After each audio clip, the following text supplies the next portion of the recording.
मेरे गाइड में हूँ ममता सिंह। अपने यूट्यूब चैनल पर आप लोग का स्वागत करते हैं एक माता जी के गाना से। अगर गाना मेरे अच्छा लगे तो लाइक सब्सक्राइब जरूर करिएगा और कमेंट में लिखना मत भूलिएगा और घंटी ज़रूर बजा दीजिएगा।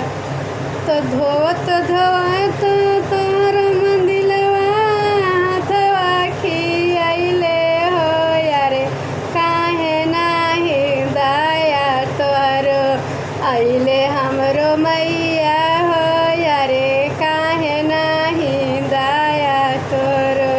धोवत धोवत तोर मंदिलवा हाथवा खियाइले हो यारे, काहे नाही दया तोर आइले हमरो मैया हो यारे, काहे नाही दया तोर।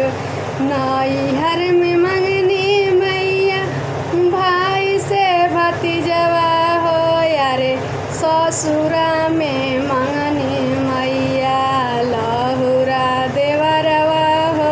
अरे ससुरा में मंगनी मैया लहुरा देवरवा हो यारे, ससुरा में मंगनी मैया।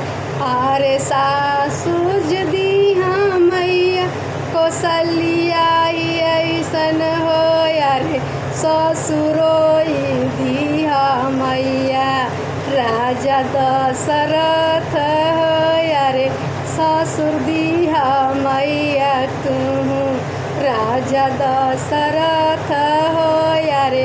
देवरोई दीहा लक्ष्मण पति श्री राम हो यारे, पति दीहा मैया तुहू ओह श्री राम हो यारे।